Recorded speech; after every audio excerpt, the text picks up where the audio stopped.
Welcome to the Digital Journey Podcast. Every successful online business entrepreneur has an incredible story to share about their journey to success. Listen and learn from top digital mavericks and online business insiders as they share their secrets so you can live the lifestyle you deserve. Your pilots for today's journey, Rob Fortney and Nick Nimmin. Welcome aboard, passengers. The digital journey begins now. Welcome to the Digital Journey Podcast, navigating your online business voyage. I'm Rob Fortney from the Amazon Gorillas, and my partner Nick Nimmin here with his sexy bald head.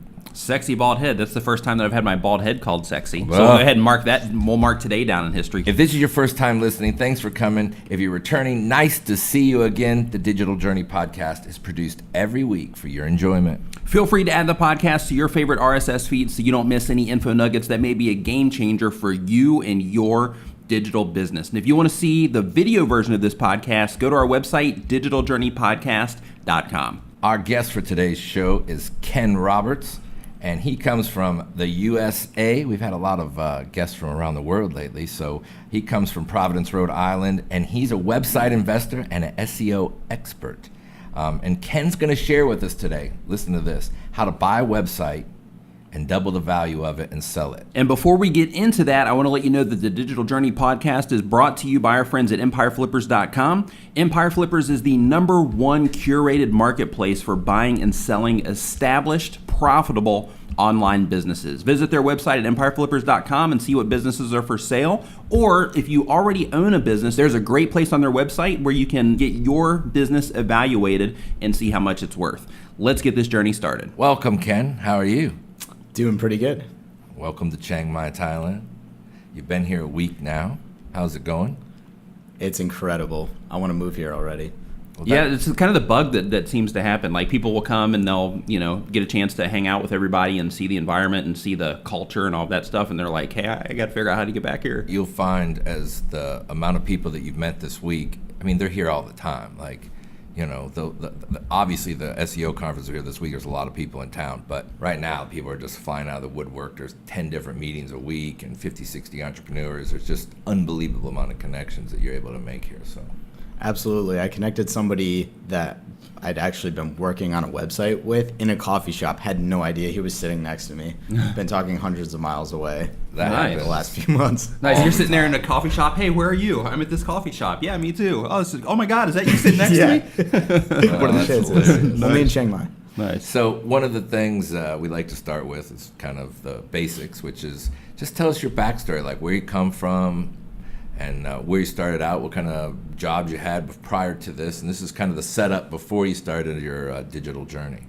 Sure. So I moved to Providence, Rhode Island to go to college, went to business school up at Bryant University there, and right out of school got a job at a marketing agency. So this was a startup, and we were just 3 employees. So I was doing all the marketing for this company. We had a web designer and a developer, and ended up growing that company to over $1.5 million Nice. in revenue and 20 employees. So that was pretty exciting. But I got really burnt out doing it. Been there for maybe 4 years, and I was looking for a way to escape that life, constantly on client calls and just working 24/7. So I started thinking, is there a way that I could do what I'm doing, but make a passive income doing it? And I started doing some research on Google, stumbled across Empire Flippers, and read their blog post. That's really where I got started and began thinking, why am I applying these marketing skills and SEO knowledge that I have to client sites when I could be doing them on my own? Right. So that's really how I got started. Well, that's a pretty good way to get started. Yeah, absolutely it is. So tell us a little bit about your business background. I mean, so how did you get that first job? Like, did you you went to college and that was the kind of degree you got? I mean, how did you start there? Sure. I did a few internships, actually worked at Slater Technology Fund, which was a VC fund, just an internship. And that really got me networking with other people in the area, got the connection to the marketing agency after that, and worked with another startup accelerator in between. So everybody was in the same network. They were saying, hey, this agency is working on some of our startups, and you should consider applying here. I'm going to fast forward this a little bit into the actual purchase that you made with Empire Flippers, because I'm curious to know about that as well. So you mentioned that you started on the path as far as, why am I applying this knowledge here when I could be applying it to something that I'm doing, and then you found the Empire Flippers blog, and then you started kind of building onto things from there. So as far as educating yourself on what site that you should buy and going through that process, tell us a little bit about that. Like when you started looking around the marketplace and saying, okay, I need to find a site that's good for me, a site that I think is worth my investment. What was the thought process, and how did you actually go about making that decision? Well, I knew I wanted a site that had really strong backlinks and SEO profile, because that was my expertise, and that was something that I knew I could build upon and go through, edit the content, and find other opportunities there. I really didn't want a starter site, because I knew creating starter sites is really difficult. It takes months to go and build that content. So I was looking for something that I could hit the ground running with.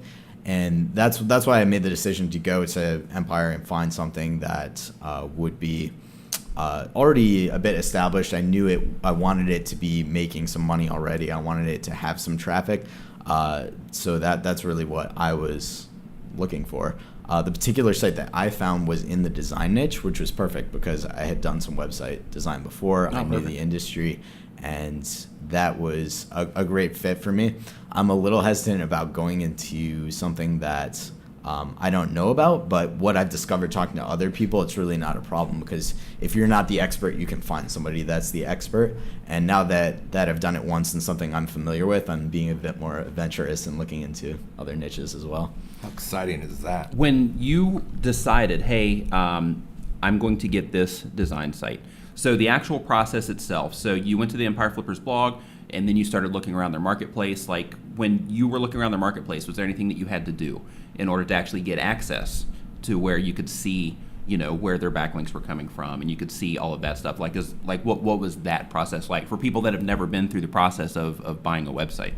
Sure. So initially you can see all of the listings on there, but you can't see the URL for privacy reasons. So you put down a refundable deposit, and then you can see the URL.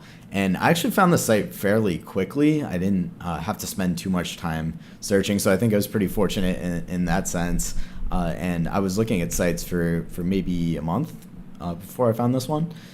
Put the deposit down, and then I was able to get access to Google Analytics and all of the due diligence process that Empire does.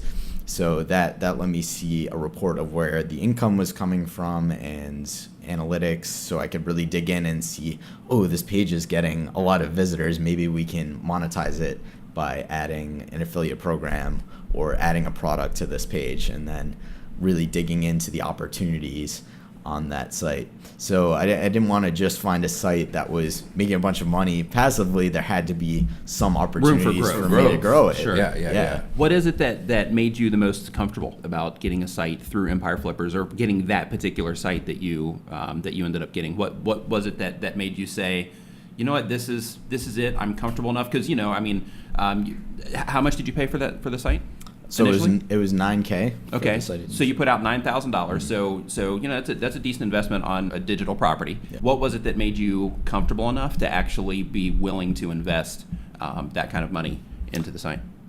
Sure. So I would say it is the verifications, like buyer verification and escrow, that Empire does. I noticed on some other sites they don't actually check the analytics or check the traffic and revenue. Right. So I was really nervous about doing a private sale or doing a sale on some of the other marketplaces, because that stuff isn't verified, and I was worried I might get ripped off. Sure. So with Empire, I felt a lot more comfortable buying a site with them, because they go through that back process of, hey, not only do we have access to their stuff, but we're going to give you access to it, so you can actually research it yourself and see what you can actually brainstorm on as far as how to amplify what's going on with this site. Absolutely. And everybody should do their own due diligence when looking at sites.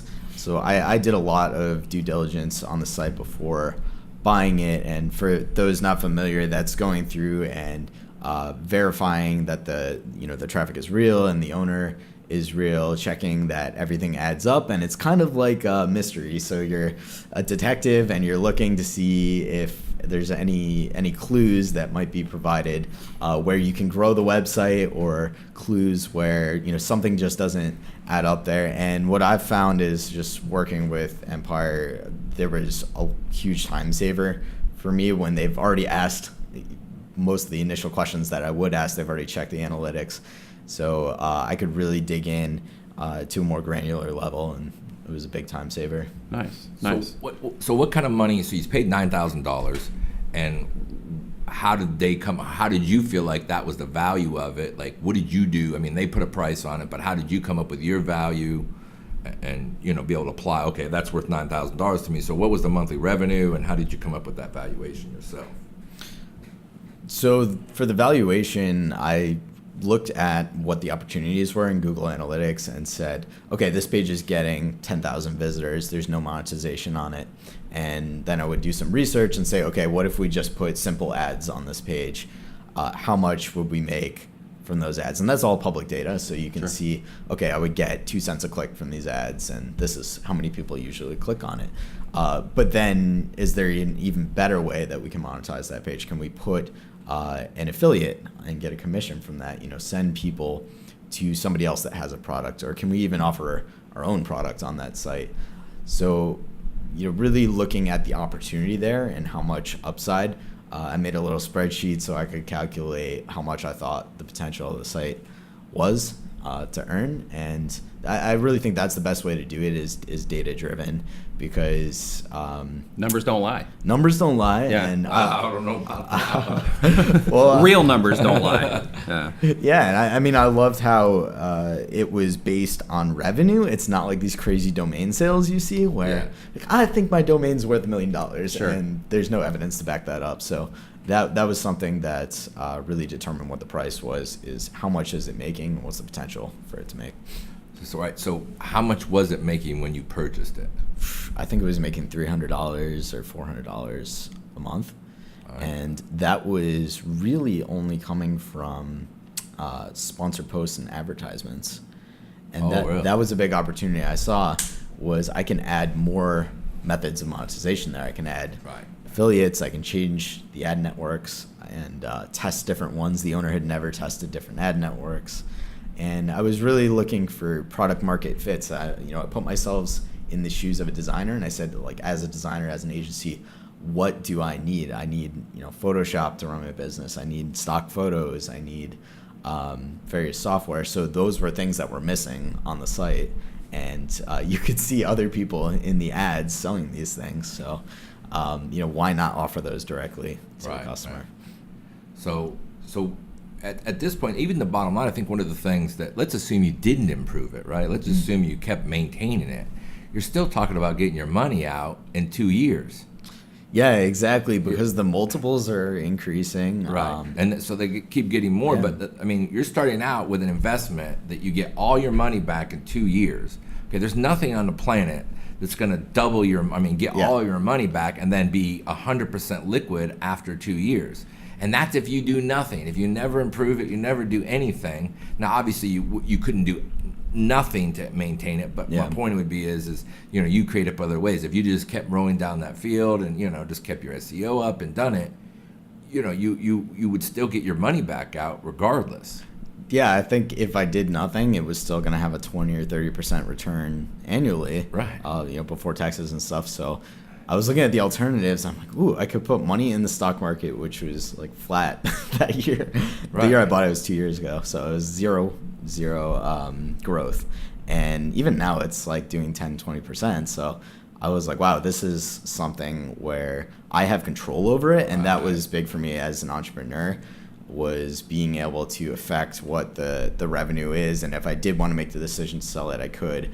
I didn't have to wait until I was 65 to cash out my IRA to get my investment back. So that was really nice. Once you started putting the work into it, so basically you purchased the website. The actual purchase process itself, basically, if you can run us through that really quick before I get on to the next question about what you actually did specifically to ramp everything up.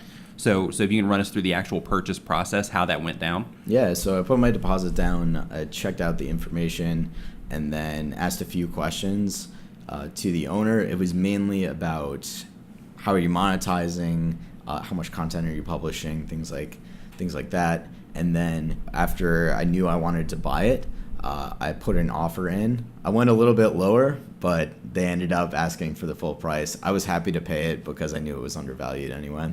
So sent over the money in escrow, and then we transferred over all the assets. So it was really easy in this case because I took control of the hosting. He just gave me all the passwords to everything. If you have your own hosting, I know Empire migrates it for you, so they actually have a developer that will work to move all of the assets over to your server. But in this case, I didn't have my own server, so it was easier to just have him Take give it me over. the passwords. Sure. And we transferred the passwords. I changed everything. He introduced me to any key advertisers they had because they had a few people in the sidebar advertising.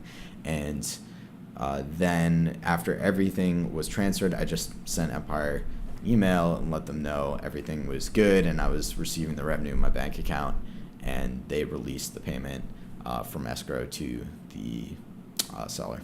Nice. So easy process. How long did that process take?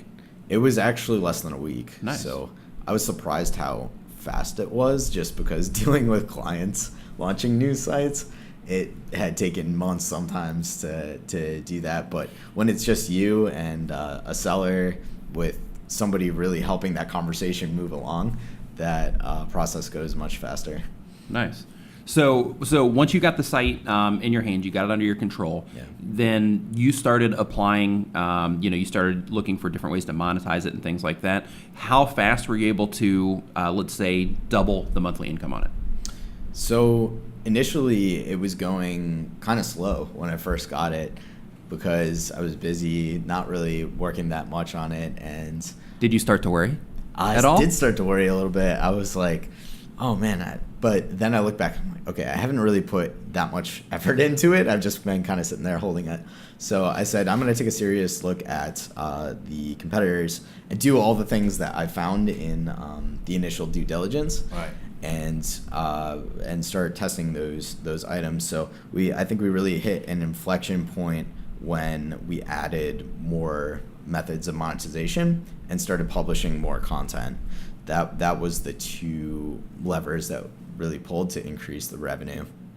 Nice. It seems like, it doesn't matter what it is that you're doing. If you're doing websites, if you're doing videos, if you're doing even tweets or whatever, just more content seems to be the answer in a lot of cases as far as, really ramping things up, just more content for people to consume. So do you have writers that are writing for you? I mean, where did you get your writers? So now, I mean, obviously we'll talk about in a minute what you're doing now besides your websites, but so where were you getting your content? How did you pull your tools together for that point to make that happen? So initially the seller was doing everything himself. He was writing himself. And I tried to do that.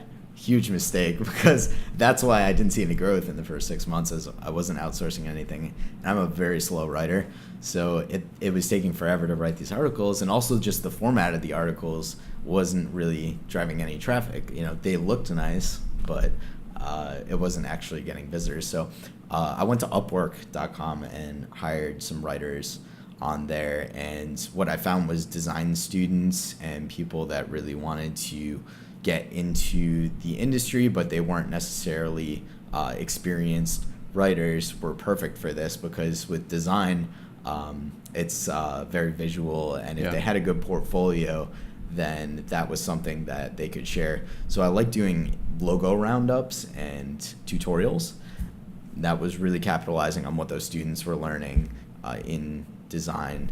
And if you hire outside the US, like other English speaking countries like Canada, you can find some pretty good writers, or look for students in the US that are just trying to get their start. So a lot of people go in and they set all their filters in Upwork. I want a 5-star writer, and they have to have 100 hours billed and made this much, but you're gonna end up paying through the roof for that. And there's all these amazing writers that are just getting their start on there, even people that have master's degrees and PhDs, but they just don't have any reviews. So I really try and look for those and get them early on that. Yeah, it's smart. I love getting them early. So what do you normally pay for? Let's say, because you mentioned you do tutorials and things like that. What do you normally pay, if you don't mind, disclosing? What do you normally pay for one Upwork writer to do a post for you? that includes like a video tutorial? So I didn't really have them doing video tutorials, okay. but those would be a bit more expensive. But you could expect anywhere from 2 cents a word to 5 cents a word on the high end. Okay. On those, if you buy more posts or buy more content, and it's a new writer, you can get away with some pretty good deals. Like I think the most ridiculous one was I got 10 articles for like $100. So oh wow, $10 an article. Yeah, $10 an article. What's the length of them? They're like 750 words, 2,000 words. So Nice. Because those people were just trying to build their portfolio, and that was really good. And then after they did that initial project, if they were successful, I would give them a raise and pay them a bit more on that. Interns are another great way as well if you contact some of those design schools and universities, but that applies for any niche. Like it doesn't have to be design, but if you're looking for business students, they are looking to build their resume, and that's a great way to get them in there. Just, offer them an internship, give them a stipend for a fixed cost, and they can really learn a lot about the industry from you. So you've got some content going. Were there any big setbacks that you had getting started? Like, did you obviously you didn't put the work in it, but were there any big setbacks that got in the way? Big setbacks we had, trying to think about that. Like servers going down, yeah. Viruses, anything. I did have a weird? server go down. Yeah, we were on this really odd server, but it was pretty fast. It was a VPS, and it went down. I had an advertiser actually emailed me, which was really embarrassing. I was like, oh no, the website's down. So I ended up finding a freelance developer just to switch it over to DigitalOcean, which was a lot faster and better. We ended up doing some caching and installing some WordPress plugins to increase the site speed on there, and that really helped out. So yeah, I would say that was a big setback. I had an advertiser with a broken link in one of their ads, so it was on there for a while, and actually I think the previous owner had put it up. So they emailed me and they were all angry, and I offered them a few months free, apologized profusely, and everything ended up being okay with them, fortunately. And actually they ended up renewing, and I was able to increase the prices of the ads because the traffic was going up. Nice. I noticed the owner hadn't increased the prices since he started the site, so it was that was a big opportunity too. It's just increasing the prices. So I guess a when you great get a new tip site. for that would be to make sure if you buy a website, or even if you're running your own website, to make sure that all your links work. Make Like sure your regardless, website- your yeah. affiliate links are working, all of your contact links are working, your advertiser links are working, all of that stuff. Yeah, you don't want that email. It's a huge win. I've seen affiliate sites where they have like a link broken on their top page, Yeah. and they just have no idea because they've never clicked on it. Yeah. So I actually hire people to go through this at my site. Like, here's your job to go check every link, make sure every email opt-in works, every single thing. Like, act as if you showed up, and I want you to go through every single page, which I think is a good helpful tip, because what happens is you become blind to kind of what's going on because you're looking at it all the time. And I remember and it doesn't even matter. You may have sometimes these links, I don't even know how they change or what happens, or something gets weird, and next thing you know, it's like, I know that worked yesterday. I know it worked. So I'm finishing a site right now that I'm telling you, I keep going back and I find links, and it's like, oh my gosh, can't believe this one's not working again, and it's an affiliate link, So now you've been going through the process, you've got the revenue going in the right direction. So talk to me a little bit about how that revenue increases over. So how long did you have the site? Because what ultimately happened here is you got this site, started making it make more money, and then ultimately you resold it back on Empire Flippers, and we'll talk about how great that was and how much money that turned out. But so let's start going through even the process of, so now you've got new content coming on, you're adding, and you've got some new marketing, some new advertisers, some affiliate stuff. And so tell us how the money kind of breaks down on a site like that. So how much is in like AdSense, how much is in affiliates, and what kind of affiliate, like, not maybe so specific on the digital stuff, but like when you're saying affiliate, kind of give into that, like, where did you find the affiliate that you were talking about doing it? Is it like a travel thing, or is it specific to the industry that you're in?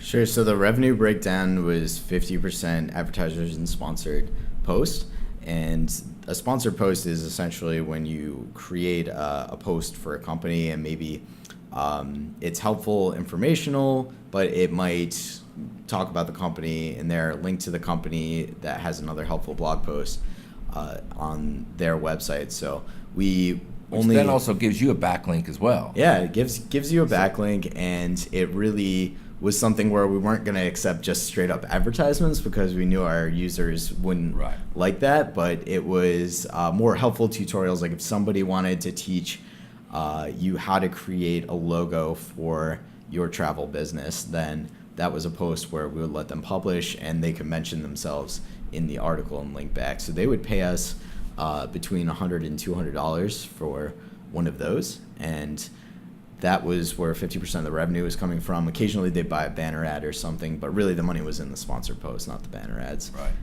And then on the other 50%, we were doing that with affiliates.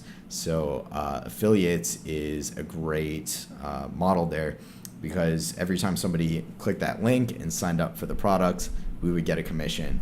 And to find those affiliates, we just kind of thought about what software are people using, checked out the competitors, what are they writing about. And what we realized is a lot of these tutorials, like you need some sort of image editing software to do it, or you need to buy some stock photos to create this sort of graphic design, or maybe some textures, some fonts to create. So you just put all those on there and start selling them. Yeah, exactly. And that's pretty much how we were able to grow that. And now all of a sudden the site that was only making money off of ads was generating 50% of the revenue on affiliates, and it was much more consistent than the advertisers, because if I'm an advertiser, maybe I buy one sponsored post today and then another 3 months later. So we saw the revenue, instead of mountains and peaks, we saw it starting to just consistently go up month over month. And how do you find these people who you're finding to get sponsored posts? So like, how are you reaching out to them? How did you find somebody who says, okay, I would definitely like to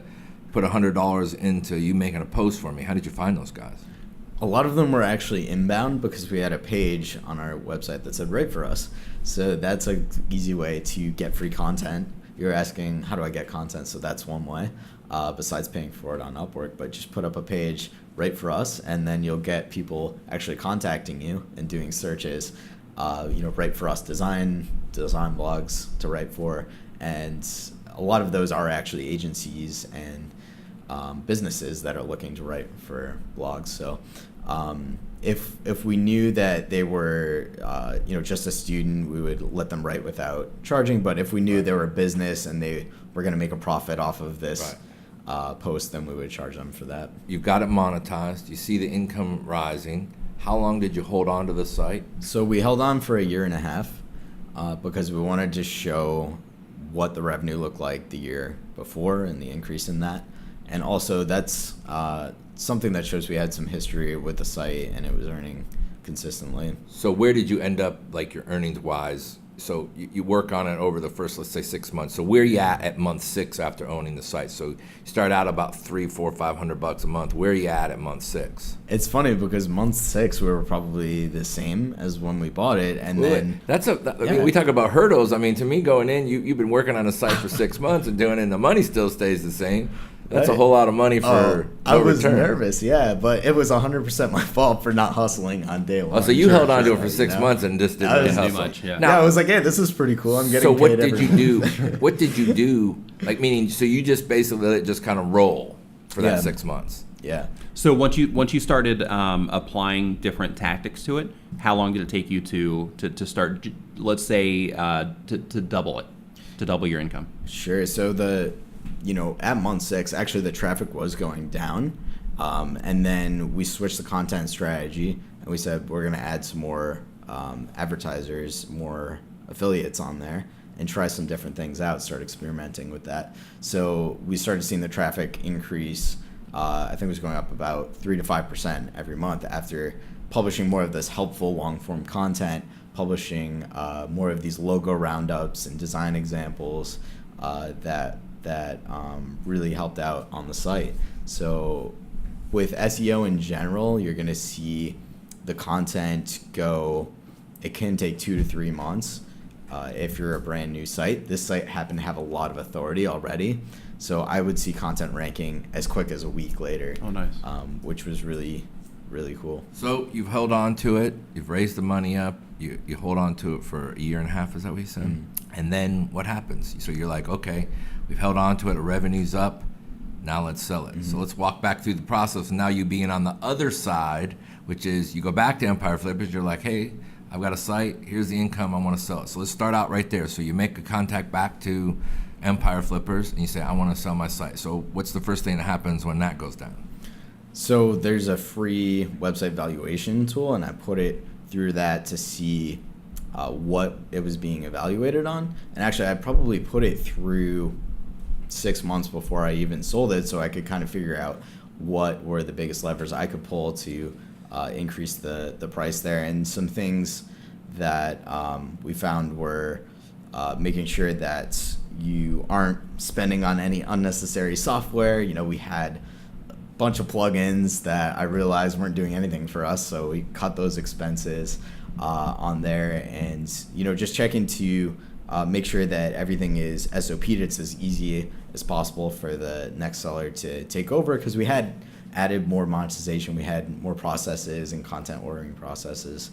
So those are some things that we did before, preparing to sell 6 months before.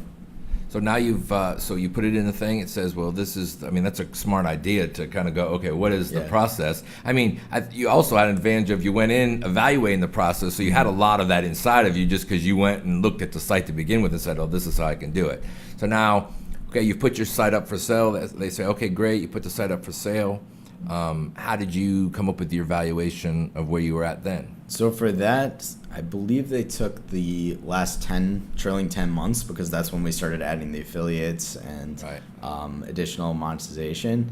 And that's where the valuation came from. I think I initially asked for 6 months, and then they said 12, and then we met in the middle at 10. So that was kind of the negotiation that went on with the valuation. So you can play with the time period that it's being evaluated on, to kind of help out with that multiple. So, that's kind of where we were. So you went in and now it's evaluated. People start making out. How long before you get an offer? When it initially went live, they send out an email on Mondays. Right. I get it every week. Justin sends it out. Got one yesterday. Yeah, I got one yesterday. Yeah. 6 or 7 new businesses in there. Yeah. Several FBA businesses, ranging from, it was 25,000 to 1.3 million. So there's a lot of them in there this week. So there was just a flurry of activity when that email went out. I think we had 10 people contact us for Google Analytics access. And prior to that, we'd prepared all of the screenshots of revenue and answered all the questions that Empire had asked us. So they got access to that Dropbox folder with all the questions, and then I also manually added them to Google Analytics so they could take a look at the site and see the traffic. So how long did that process take? Just you coming up and getting them the information, and how was that process? Like, was it multiple emails? You talked to them on the phone, and they said, or did they give you a checklist, say, hey, this is the information we need? How did that part of the process go down? As far as actually submitting it to them? Yeah, so they gave us a Google Doc with a bunch of questions, and it filled those out, and then also gave us a template to put all our revenue in.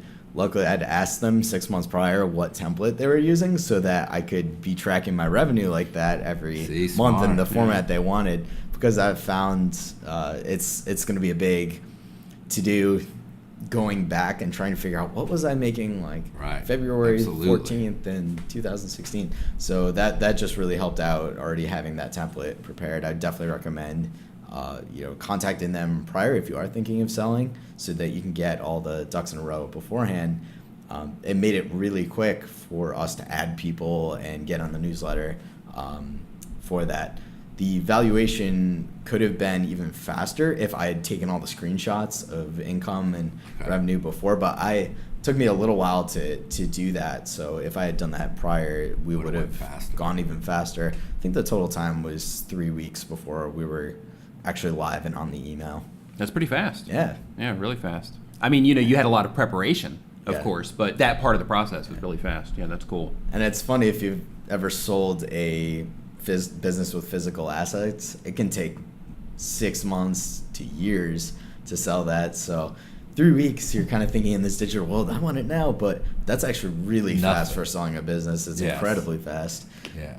And so then you created your SOPs for them, so one of the things that I know that helps a lot with when you're selling a website is the ease of the transformation. So like when I get it, I know all the details, and having that SOP stuff really in line helps with people feeling there's value in it. That's where you can definitely add some dollar value into what you're doing by going, this is exactly the process. Here's the people organized and stuff. So did you prepare that? So we prepared the SOPs and also made some videos, which are really helpful to show people, because it's one thing to talk about it, but to actually see those items on there. So that helped out, and then gave them also a bunch of posts that they could publish. So we had a writer over the course of the 6 months. I think we have 50 or 100 posts that were already ready and queued up. Oh, wow. And that was a big value for them. Yeah, that's huge value, because now you walk in, you don't have to go, okay, I got to get a writer, or I got to go talk to his writers. You got time to deal with it. Wow, 60 or 70 posts ready to go. And for them, that's great, because they know their traffic's going to continue to increase. If we had published all of those right before we sold, we probably wouldn't have even seen that much benefit from it anyway, because it would take a few months for Google to rank it. Right. And I think that was a huge value add just off the seller, so that they could just go focus on other things and know that the traffic was going to continue increasing. Did you, one of the things I read is do you give them evaluation of things they could do to improve, to move forward? Like, here's some strategies that we think if you put more time in here, you would get more, a better income from that as well? Yeah, so since our big wins were on increasing prices and adding new monetization to the site, what I recommended doing for them is see if you can add an even higher level of monetization to that site, like create your own products, because we're mostly selling other people's products at this point. So because that was such a big win for us, I said launching a course was something I always wanted to do on the site, but just never had the time. So I was thinking a design course would be a perfect pair. And if I had held on to the site, that's the next thing that I was planning to do, was launch some sort of course where people could buy the product directly from me instead of going through. So then instead of getting part of an affiliate payment, you get the whole affiliate payment. Yeah, exactly. The whole thing. Right, the whole thing. So for what you sold it for, first, how much did you sell it for? So we sold it for $25K. Okay. And bought it for $9K. So that was a really good return in a year and a half. Right, but you also got the income you made for the year and a half that goes on top of that. Yeah, on top of that, it was making over $1,000 a month. So some months. So you got it. So you got it to 1,000 to 2,000 per month before you sold it. What type of traffic did you have coming into it as well?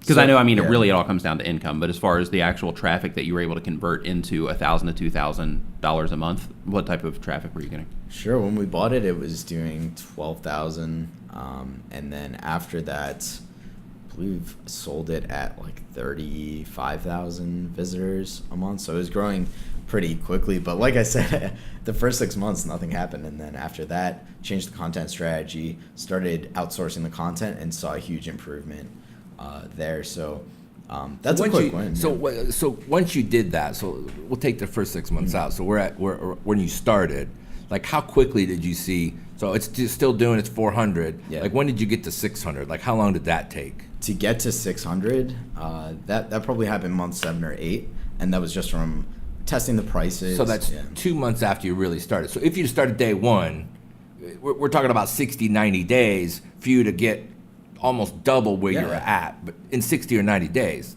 So, that's impressive at this point, because if you wouldn't have sat on it for 6 months, that means right out of the gate, you could have, and if you'd had 12 months if you started then, you'd have been able to flip it quicker, So, exactly. Anyway, I'm just trying to make sure I understand, hey, I've been there. I know how when you buy something, you sometimes let it sit there for a while until you're ready to. Yeah, if I could take it back, I would have increased the prices day one, because that's such a quick right. That just made that's what the next purchase is for. Yeah, that's what the next purchase is for. Right. Exactly. So, in addition to what you do with your personal website investing, you also work for a company that does something similar, right? Yeah. So I work for Wired Investors, doing due diligence and SEO on the website. So finding websites that we want to buy or invest in, mainly SaaS and affiliate monetization models, and then actually making sure that we have opportunities to grow them and going and doing that, growing them. Having that job, did that give you any insight into what you needed to look for when you were, in the process of purchasing the site and things like that? Or was it just like, you called your buddy in this department, you're like, hey, I'm getting ready to get this site, and how did that apply? So it's funny, I actually bought the site before I worked for Wired. Oh, okay. And Nice. I've learned so much since then. And the biggest wins that I've been seeing are SEO wins and monetization wins, which was very similar to my site. Some things that I picked up SEO specifically were adding AMP plugin in WordPress was something that increased traffic 30 or 40%. Oh, wow. So I had sold my site and I didn't do that on my site. I'm like, oh man. So if it's I called could take AMP? this back. Yeah, I'm not familiar with that. It's called AMP, Sure. AMP. So accelerated mobile pages. Okay. So basically it speeds up the mobile. Speeds up the mobile. You'll see this on Facebook when you click on a news story sometimes, and it just loads instantly. How did they do that? So that's AMP. And it's prioritizing the text and the images over the ads and other stuff on the website. All the code and JavaScript really speeds it up. Because on a mobile connection, it's not as fast as if you're on a desktop or wired in. So Google's really pushing people to adopt this format. And they've even created separate mobile rankings that a lot of people don't know about. Oh, I didn't know that. Yeah. So I can show up maybe number 1 in mobile, even when I'm showing up number 4 or 5 on desktop, just because I added this plugin. Nice. That's a power tip. Yeah. Yeah, There's nice. some big That's big what I'm looking information for. drops. That's some information I'm looking for right there, for So, sure. what a great opportunity to work for a company who does what you do, have that inside knowledge, and now be a website investor yourself. Like I can't imagine, you go start flipping sites now. So you just got your money, right, on your site. This has happened in the last couple of weeks, right? You just got paid out. Now, did you structure the deal? Like, did you get all your money, or did you structure it at all, or how did you put your deal together? For smaller sites, you can get all of it. So Okay. 25K, where I was able to get like the entire amount. But for larger sites, stuff that Wired's doing, we actually haven't sold any. We're just buying right now. Right. But You say yeah. larger sites for their company. Give us some perspective on what larger means. Sure. So these are sites that are doing, in general, 50,000 visitors a month, 100,000 plus visitors a month. And in terms of revenue, ones that are doing 5 figures in general. Okay. In revenue, monthly earnings. So these are yeah. $300,000-$400,000 sites. Yeah, and we've even purchased some that are over $1 million. Nice. See, what's happening right now in the whole investment world is they're figuring this out very quickly. When we had Mark Peters on, shout out, I know he's listening, thank God. He's a great guy. But here's the Goldman Sachs guys who, these guys are seeing this potential to be able to take money like that. You can take, this much money. And first of all, the return, just if they never improved it and they just sat there and got their return on their investment on something that's that large, Mark talked about if you missed 1 out of 4, you'd still be making a ton of money. Like if you bought 4 websites and one of them just continued, you'd crush the market or any other investment that you could possibly have. Absolutely. And those wins that I talked about are amplified because Right. the traffic is so much higher. Sure. So making a little tweak to price or your content strategy is going to Multiply, yeah. big time. Sell 10,000 items, you get $1, you get an extra $10,000 a month, which then turns into $250,000 on the other end. Absolutely. And those broken links, instead of costing a few dollars, maybe costing that website. So if there are thousands broken of links on the dollars. site, the Wired's looking at you, right? Yeah. What did you do? Well, hopefully the owner before us had those links Right, on. yeah. But, Or they would probably be making that much money. yeah. So what are your future plans? Because now you got have some more experience. money. You have experience from your job. You've been through the whole buy and sell process. Like, what are your future plans now that you've cashed out of the one site? Do you have other sites that you've bought and you're currently working on? Like, what is it that you're doing now? Sure. I'm looking for other sites, but I just bought a Shopify site. Okay. Which is a pretty interesting model because there's some things that are quick wins on that which are not on affiliate sites. So on a Shopify site, it's a drop shipping site, and I'm selling a product on there. It's actually a tea, and the quick wins on that are actually installing some of the Shopify plugins I noticed people aren't using. So you've got an abandoned email checkout plugin where if somebody goes and they put all their information in, but let's say their credit card was expired or something, or they got distracted because their cat jumped out the window, then they didn't complete their checkout, and that is gone. But we have their email, so installing this plugin. So when they get back from the vet after dealing with their cat that jumped out of the window, they have that email waiting inside. Yep, they have that email that says, don't forget to complete your checkout. By the way, here's 5% off. And that was just a quick win to increase on that side. We talked to a guy, Yannick, here a couple weeks ago, and like literally had the same conversation. His big tip was the big information was his abandoned cart sequence. Now he's doing it where he's doing a text message on top of it as well. Wow. So they get the email, but then he sends a text message to him because they put their phone number. So he gets email and phone number first, and then follows through the sequence. So he sends a text message to him. Hey, noticed earlier you were, on the website. Hey, we wanted to give you 5% discount to come back. So with the hot link. So yeah, so maybe you want to look into that. And okay, so by the way, this is a guy doing $175,000 in sales a month. Wow. Okay, so like he has a little bit, and I'll get you contact with him. He's here in Chiang Mai. So sure, those are the type of things where when I'm buying a site, I ask the seller, hey, do you have abandoned checkouts set up? And they say no. Oh, it's like boom, ding, Whoa, ding, ding. Big opportunity there. Yeah. Nice. Fantastic.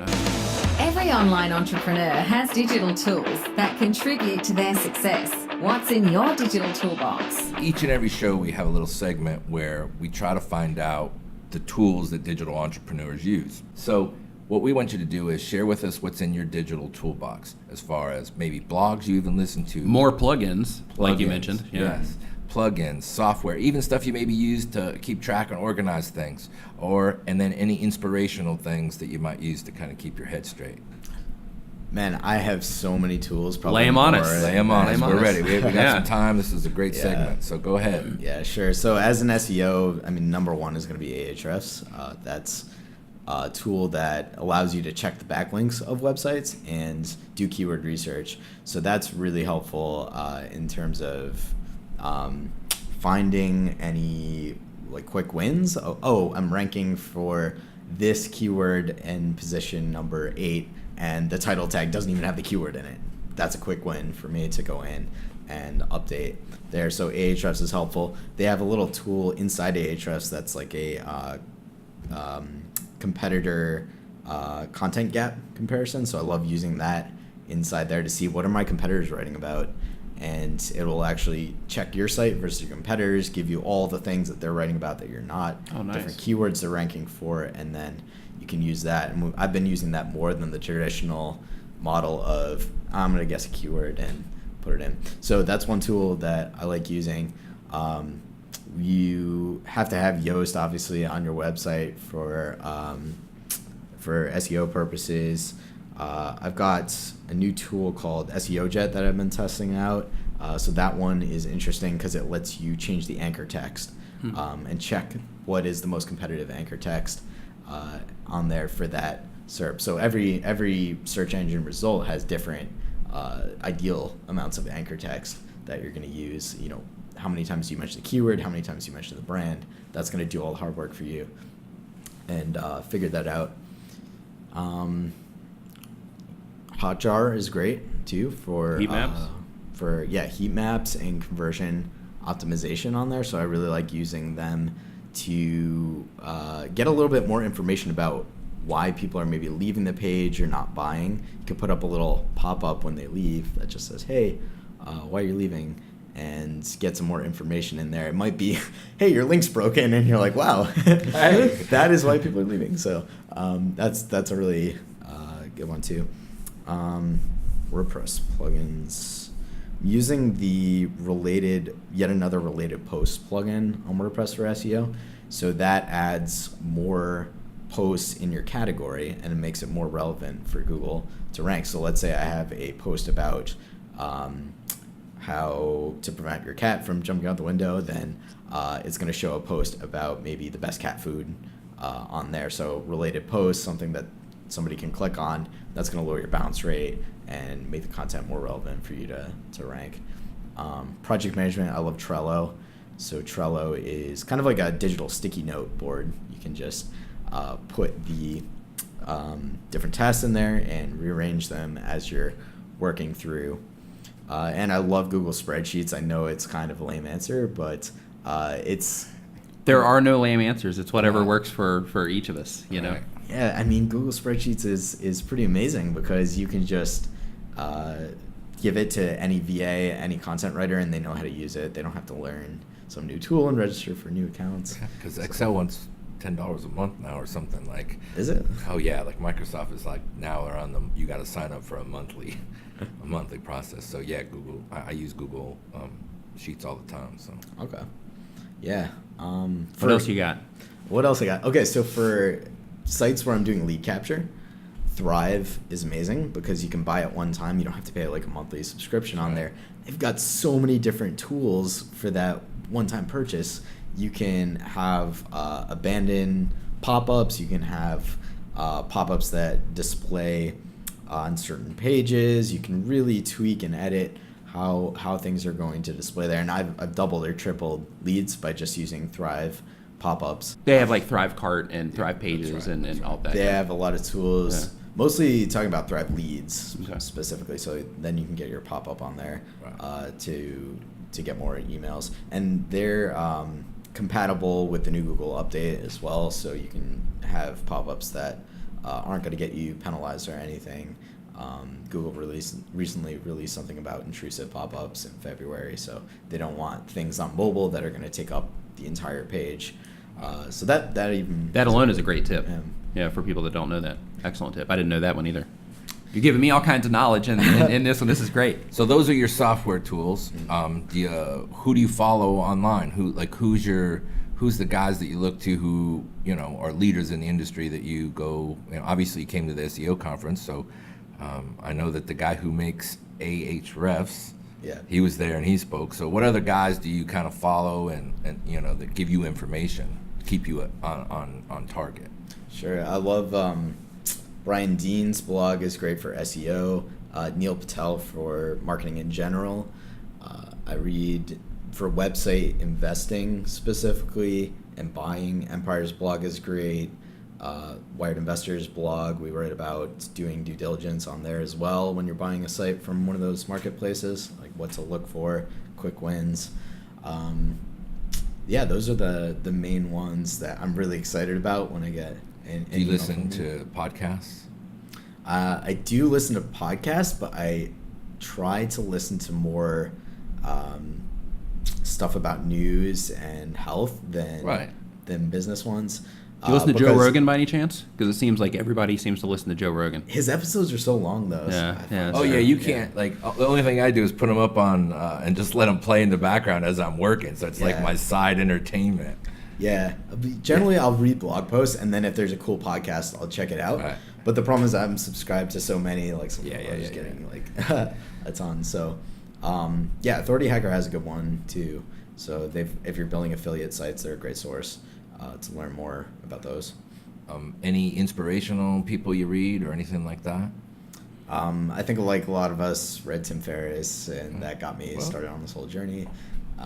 So he's got some great stuff. I want to try and read more though, and people have been telling me to read some sci-fi books before you go to bed. It helps you sleep. Oh, really? So that's something I'm trying to do, really like Michael Crichton on that, because when I start reading business books at night, then you go to bed with a bunch of ideas. Thinking, I gotta buy a website in this niche. Sure. Exactly. Yeah. So you're, what about? So one of the things we ask at the end of the deal, and a lot of entrepreneurs have, and if you do or you don't, do you have a ritual that you use in the morning, like when you get started for your day? Like, what are some of the things you do to get, your initial blast of getting started for the day?